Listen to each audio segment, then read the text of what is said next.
I've recently hit 50 wins in Fall Guys. I've unlocked the infallible achievement, winning 5 episodes in a row, and today I'm going to be sharing a couple tips and tricks that have really helped me along the way in securing this many crowns. Let's start with what I would consider to be one of the most challenging obstacle courses currently in Fall Guys, Slime Climb. There are a couple skips you can take in order to gain a huge advantage. The first being this triangle pontoon jump. Next up, we have a much less significant skip, but still effective in gaining a slight advantage. A lot of people jump directly onto the platforms here, but I prefer to jump backwards, then jump forward to carry my momentum across. Another effective shortcut here is to jump directly onto the yellow rollers rather than going all the way around. You can save a good little bit of time with this. Up next, we have the most challenging shortcut of the map, which requires a ton of precision and timing, the hammer jump. If you can time this right, you save a ton of time. Shout out to Scudo, a viewer of mine who taught me that. Such a cool trick. Up next, we have Egg Scramble. A lot of people don't think there's much that they can do to influence team games, but I have a few tips on this one that'll help push your team to victory. Starting with something as simple as diving in for a golden egg. If you can dive early on and get a golden egg and toss it back to your team, you'll have a huge advantage. However, if you don't get a golden egg, focus on tossing the eggs back to your team rather than running them all the way by yourself. The next tip is to pick on the lowest scoring team. As bad as it feels, it is the best way to qualify. Remember, all you need is to qualify. You don't need to win here, so as long as you keep someone else under you, you qualify. Another team game that sometimes feels like it's completely out of your control, but there are a few tips here you can do on Fall Ball. One is playing defense. A lot of people don't play good enough defense. Make sure you're focusing on booming the ball and timing it right as it hits the ground to push it away. Of course, sometimes you want to carry the ball, but most of the time you want to work on clearing it out of your side. Once you've scored, you want to get back to mid and try to hit it as it drops.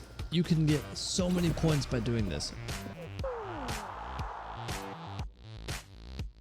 Next up, we have DoorDash, and on this one I recommend staying in the middle of the pack in order to consistently qualify. Wait for the other players to face check the door for you, then follow immediately behind, and this will better your odds of qualifying more consistently. Another game mode that requires you to let others lead is tiptoe.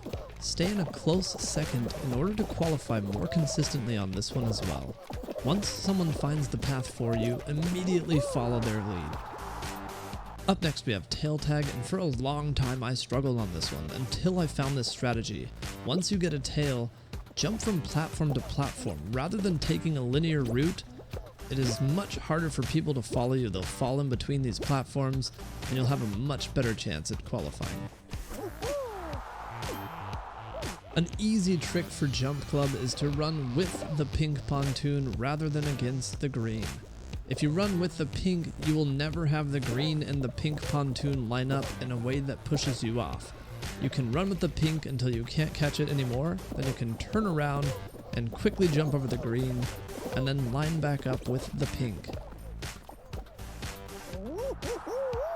In the beginning of Rola Gig, there's a jump where you can bunny hop right as you land to gain a slight speed boost from everyone else in the very beginning. Timing here can help you get through so much faster. If you dive on the flat spot of this ramp, you'll get a faster recovery to shed some time. Royal Fumble is by far one of the hardest finishing levels. But if you can manage to snag a tail, stay as close as you can to the spinning disc. You'll be able to use this to gain a speed boost away from the crowd.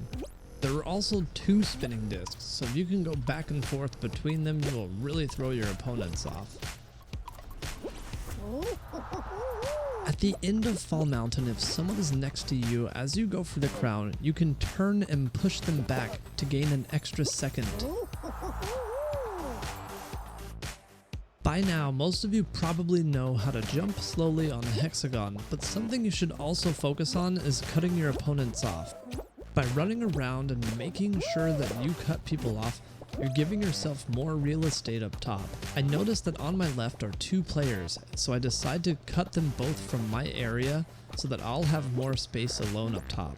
And of course, once you're on your own platform, that's when you should start slowly jumping from tile to tile. Thank you so much for watching. I hope this helps you get those crowns. If you have any questions or comments, please leave them below.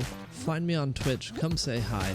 Let me know how it worked for you. As I said at the beginning, I recently got the infallible achievement. It's a little bit long, but let me know if that's something you'd be interested in seeing.